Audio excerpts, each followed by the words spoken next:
पता है आजकल के बच्चे क्या है, लक्ष्य तो बड़े हो गए और एफर्ट कम हो गए।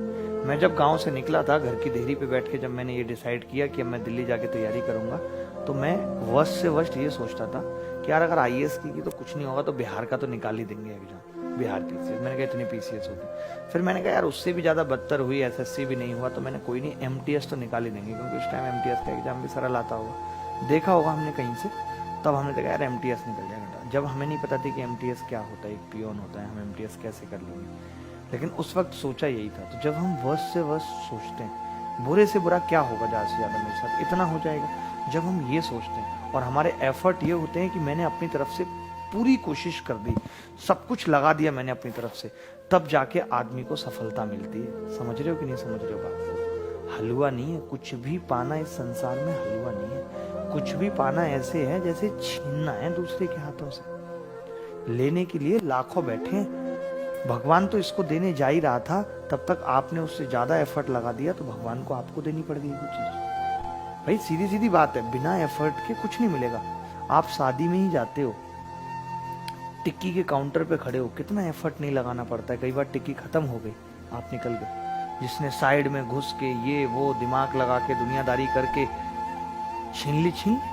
ऐसे बहुत से केसेस हैं। तो एक बहुत छोटा सा एग्जाम्पल है कि कुछ भी अगर पाना है तो बिना एफर्ट के कुछ नहीं मिलेगा। एक छोटा बच्चा जो माँ के पेट से आता है, उसे भी दूध पीने के लिए मुंह चलाना पड़ता है, जो कि कुछ नहीं जानता, बट इतना सीख गया कि हाँ भाई मुझे मुंह चलाना है। एफर्ट उसका भी लगता है दूध पीने, अपनी तरफ से बेस्ट ही लगा रहा है, तभी जिंदा है। तो भैया बिना एफर्ट के कुछ नहीं मिलता, मेहनत करो। ये नहीं है कि अब आज अगर न्यू ईयर है तो आज बस न्यू ईयर मनाएंगे, घर से ले लिए हमने 200-400 रुपए पापा से, बस चल दिए न्यू ईयर मनाने, उसके साथ कॉफी पियेंगे। आ जाओ यार कॉफी पे। हाँ हेलो यार, मैं कह रहा था आज तो न्यू ईयर है, बताओ सीसीडी आ जाती यार। नहीं ना, पापा कह रहे न्यू ईयर पे बाहर मत निकलो प्लीज, समझो ना यार, एक साल में एक बार तो दिन आता है, आज तो कम से कम एंजॉय कर लेते हैं। आ जाओ चलो ठीक है, मैं तुम्हारा वेट करता हूँ। भाई साहब 3 बजे लड़का पहुंच गया, लड़की आ रही है 6 बजे। अब आदमी का जो भाव है उस वक्त बड़ा मुश्किल है, क्या करे, गुस्से में उसको बयां करे या कैसे। तो बेचारा लड़का जब नया नया होता है तो गुस्सा तो कर नहीं सकता। 6 बजे आई है मैडम, क्या कहेगा? वो कहेंगे अरे यार सॉरी मैं तो लेट हो गई। अरे तो लड़का कहेगा अरे कोई बात नहीं, हम तो जी वेट ही करने के लिए बने हैं, और कर लेते, आप 7 बजे भी आती तो यहीं खड़े मिलते, हमारा क्या है, और 2 पान चबा लेते। इस तरीके की बातें करेगा। इससे क्या है कि मतलब वो भावनाओं से खेल रहा है, इमोशनल जो है टॉक चल रही है। इमोशनल टॉक, जो लोग आज इस चीज को गलत मानते हैं कि यार लोग प्यार में पड़ जाते हैं और ये जो है बाबू सोना ये सब करते हैं, गलत नहीं है। आप समझिए, this is the part of emotions, ये इमोशंस का पार्ट है।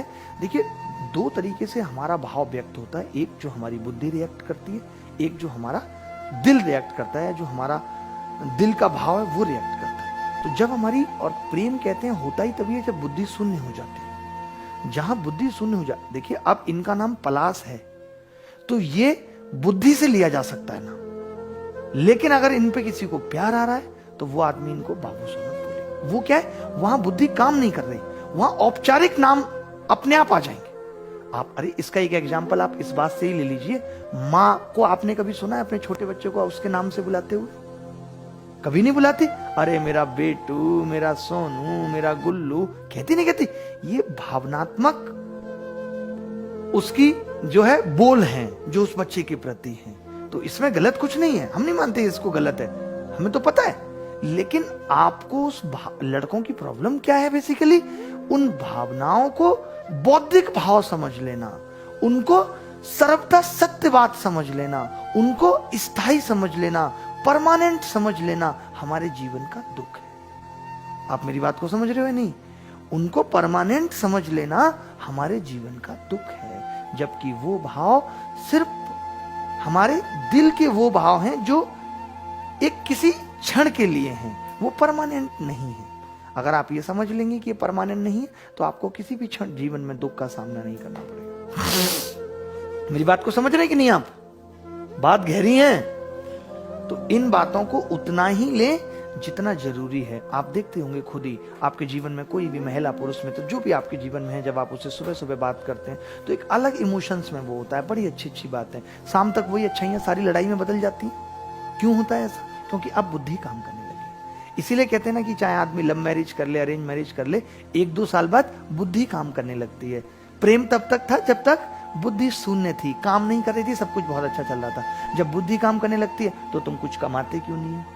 तुम्हारी तो सरकारी नौकरी नहीं है, मैं तुमसे शादी कैसे कर सकती हूँ? बुद्धि का प्रयोग आ जाता है वहां। आप समझ रहे हैं? तो आज मैं समझता हूं कि ये वाली बात आप बहुत अच्छे से समझ पाए होंगे और क्लियर हुई होगा आपको ये कॉन्सेप्ट कि ये मामला है क्या, हम क्यों इतना भाव में बह जाते हैं और इन बातों को सत्य समझ लेते हैं जो कि हमें नहीं समझनी है। ठीक है, तो चलिए बाकी शाम को इन सब बातों पे और अच्छे से बात करेंगे।